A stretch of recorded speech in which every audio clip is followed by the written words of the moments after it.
One note, left at a diner table, was all it took to ignite a change neither of them could have ever imagined. For a struggling single mother, it became a lifeline. For a weary man, it was a quiet act of kindness that would alter the course of both their lives forever. The neon sign flickered outside the diner, a stubborn light refusing to go out completely, much like the man who now pushed open the glass door. His shoulders sagged from the weight of the day, the kind of weariness that sank deep into your bones.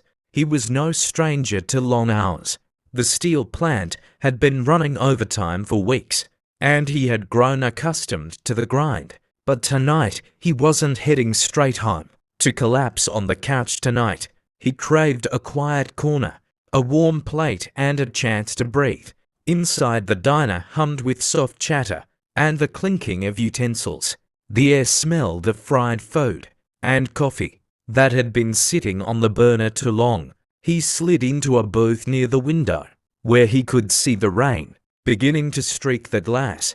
It wasn't cozy, but it was a break, a moment away from the relentless pace outside. It wasn't until she approached the table that he noticed her. The waitress couldn't have been much older than 22, though her tired eyes and slumped posture made her seem older. A few strands of blonde hair had escaped the ponytail she had hastily tied, and her uniform bore the stains of too many rushes and too little care. "Hi," she said, her voice barely audible. She fumbled with her notepad, looking everywhere except at him. "What can I get you?" "Coffee to start," he replied, his voice steady low. He could tell she was holding back tears, and it made his chest tighten. He wasn't sure why it bothered him so much. Maybe it was her fragile composure. Maybe it was something else. But he couldn't ignore it. She nodded quickly and turned away, but not before he saw her swipe at her face with her sleeve. But he didn't look away. Something told him there was more to her story, and for reasons he couldn't explain, he wanted to know what it was. The waitress returned with his coffee, her hands trembling slightly as she placed the cup in front of him. He noticed the faint smudges of ink on her fingers, the kind that came from scribbling notes in a hurry. Her eyes were red, barely holding back a flood of emotions. She clearly didn't want anyone to see. "Anything else?" she asked, her voice cracking, just enough to betray her attempt at professionalism. He hesitated for a moment, then shook his head. "Just the coffee for now." She gave a quick nod, then turned to leave, but something about her movement seemed heavier, as if she carried a weight no one else could see. He watched her retreat behind the counter, where she leaned against the wall, staring blankly at the order slips pinned above the grill. She thought no one was watching, but he saw it all: the slight shudder of her shoulders, the quick dab at her eyes with the back of her hand. When she came back a few minutes later, he decided to speak. "Rough night?" he asked casually, trying to sound more conversational than intrusive. She froze for a moment, then offered a tight, forced smile. Something like that. He could tell she wasn't used to anyone asking. Most people probably didn't notice or didn't care. "You seem tired," he said gently, his tone inviting rather than probing. Maybe more than tired. Her gaze dropped to the floor, and for a second he thought she might brush him off. Instead, she took a slow, shaky breath. "It's been a lot lately," she admitted quietly. "Too much, really." He nodded, letting her take her time.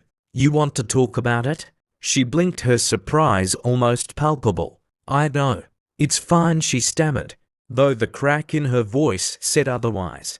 "I shouldn't. I mean, you're just here for coffee sometimes," he said. "Talking helps, even to a stranger." Her lips pressed together, but then something in her seemed to soften. She glanced around the diner, ensuring no one was listening, and leaned slightly closer.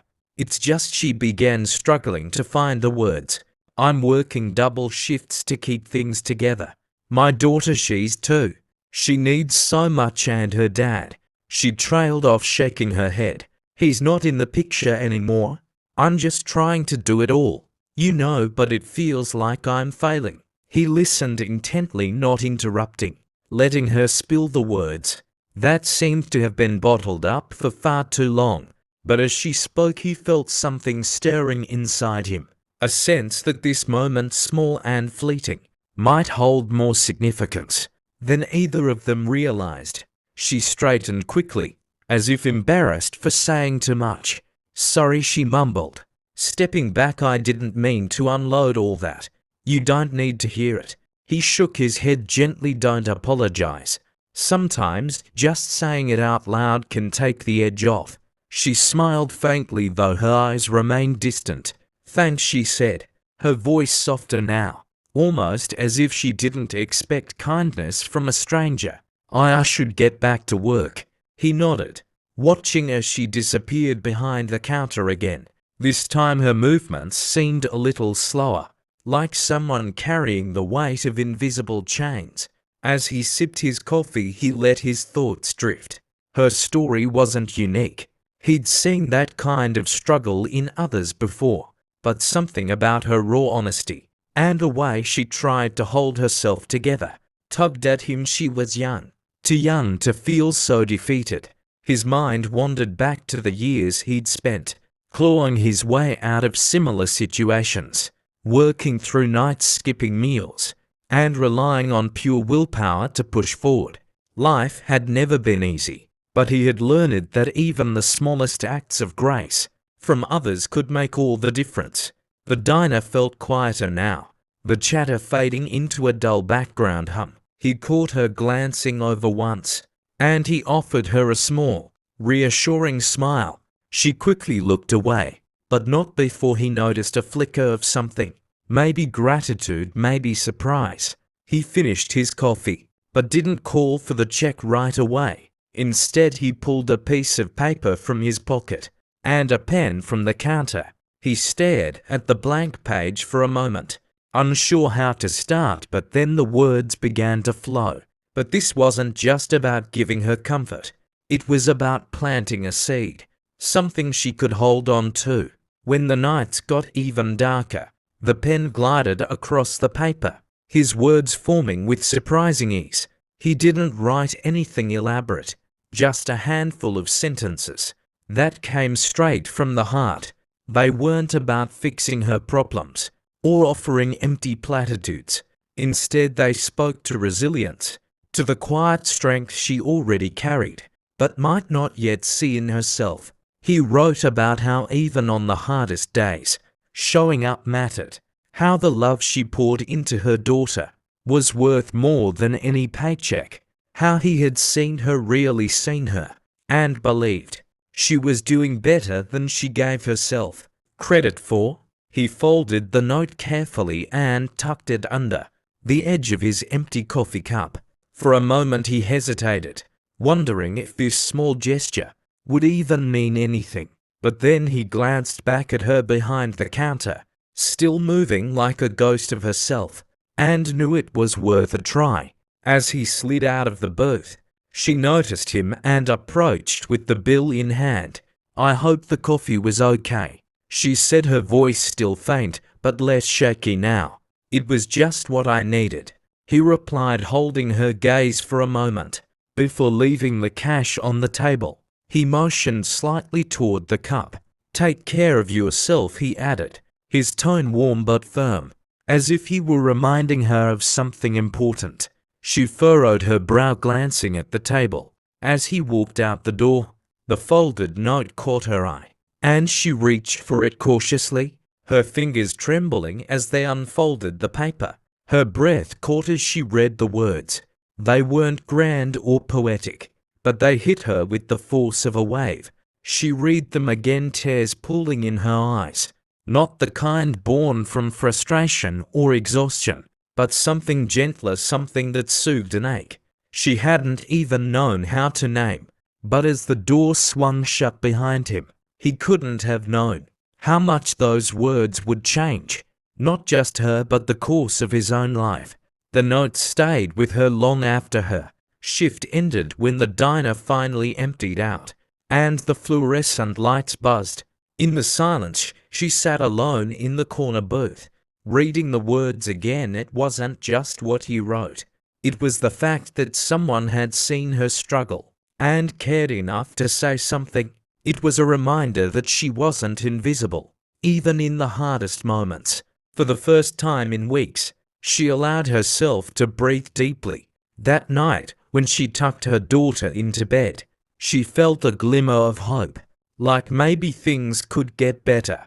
Maybe she wasn't failing after all. The next day, she came to work with a renewed sense of purpose. The weight on her shoulders hadn't disappeared, but it felt lighter somehow. She smiled more, even laughed with a few regulars. Her co-workers noticed too, exchanging curious glances, as if trying to figure out what had changed. But the impact didn't stop there. Weeks later, the man returned to the diner. He didn't plan on it. He simply happened to be in the area and thought of the coffee. When he walked in, he barely recognized her. The young waitress was brighter now, standing taller, her movements more sure. "Hey," she greeted him, her voice steady this time. "Coffee again," he nodded, taking his usual seat as she poured the steaming cup. She leaned in slightly and said, "I kept the note. I wanted you to know it made a difference." He smiled, surprised, but grateful. "I'm glad to hear that." Their conversation was brief, just a few words exchanged, before she moved on to another table. But there was something unspoken in the air, a shared understanding that the small act had mattered. But as he sipped his coffee, he had no idea the note's journey wasn't over. It was only just beginning. Months passed and life went on for both of them. The man returned to his routines, focusing on his long shifts at the steel plant and quiet evenings at home. The memory of the waitress and the note occasionally crossed his mind, but he didn't dwell on it. For him it had been a small gesture, something anyone could have done. But for her the note had become a lifeline. It wasn't just a scrap of paper. It was a reminder of her strength. Inspired by those words, she started making small changes. She reached out to a local non-profit that offered childcare support for single mothers. She enrolled in night classes at a community college, determined to build a future for herself and her daughter. And every time she doubted herself, she'd pull out the note and read it again. One evening, as he returned home from work, the man found an envelope waiting in his mailbox. The return address was unfamiliar, and for a moment he assumed it was junk mail. But when he opened it, he froze. Inside was a handwritten letter from the waitress, thanking him again for his kindness. She shared how the note had changed her perspective and given her the push she needed to take control of her life. At the end of the letter was an invitation to attend the opening ceremony of a community center she had helped establish. It was a resource for struggling families, offering child care, educational programs, and career counseling. "Your words started this," the letter read. "I hope you'll come see what they've done." He sat there holding the letter, his hands trembling slightly. It was hard to wrap his mind around it. His note, written in a moment of quiet empathy, had somehow sparked all this. But as he stared at the invitation, a question began to form in his mind. Could one small act really ripple out so far? He needed to see it for himself. The day of the ceremony arrived, and the man found himself standing outside the newly constructed community center. The building was modest but inviting, with a bright mural painted across one wall, depicting families of all backgrounds together in joy. A small crowd had gathered, chatting excitedly, as they waited for the ribbon cutting to begin. He hesitated before stepping closer. He wasn't sure why, but something about seeing this reality made him feel small in the best way possible. All he had done was write a note, yet here he was standing in front of something tangible, something bigger than he could have imagined. The waitress, now radiating confidence, spotted him and broke into a smile. She hurried over, her hand outstretched. "You made it," she said. her voice brimming with gratitude. "I almost didn't believe it when I read your letter," he admitted, shaking her hand. "This place, it's incredible." "It's not just me," she said, quickly glancing around at the volunteers and staff. "A lot of people helped, but you were the one who started it. Your words reminded me that I wasn't alone, that I could do something for my daughter and others like us." As they talked, she shared the story of how the community had rallied behind her vision. Local businesses had donated supplies, and a few generous benefactors had provided funding. But what struck him the most was how she had become the driving force, her passion and determination infectious to everyone around her. The ceremony began shortly after, with speeches and applause echoing through the crowd. When she took the microphone, her voice carried a strength and assurance that hadn't been there months ago. She spoke about her journey, the struggles she had faced, and how a single moment of kindness had given her the courage to dream bigger. "I hope this center shows others what I've learned." She concluded that even in our hardest times, a small act can make all the difference. The man felt a lump form in his throat as the crowd erupted into applause. He wasn't someone who sought attention or praise, but in that moment, he realized how connected they all were. Strangers who in their own ways had shaped each other's lives. And as he left the ceremony, he couldn't help but wonder how many other lives could be touched by the ripples of small unseen acts of kindness.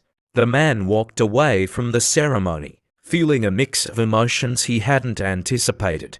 There was pride, sure, but also a deep sense of humility. He had done so little, yet it had grown into something extraordinary. It made him wonder about all the other moments in life when he had chosen to look away or hold back. What might have happened if he had stepped forward? Instead, the following weeks brought reflection. He shared the story with a close friend one evening, recounting how a simple note had led to the creation of a community center. His friend listened quietly, then said something that stuck with him. "You don't realize it, but you gave her something more than words. You gave her permission to hope." That thought stayed with him. He began to notice opportunities everywhere, chances to connect, to reach out, to be the voice of encouragement someone might need. And while he didn't write any more notes right away, his heart and mind were open in a way they hadn't been before. As for the community center, it thrived. He visited a few times, not to bask in recognition, but to volunteer quietly in the background. He'd help with small tasks, stacking chairs, organizing supplies. But each time he left, he felt lighter, knowing he was part of something that mattered. The waitress, now a community leader in her own right, always made time to say hello when he stopped by. They didn't talk about the note much anymore. They didn't need to. The impact was all around them. In the end, it wasn't just a note that changed their lives.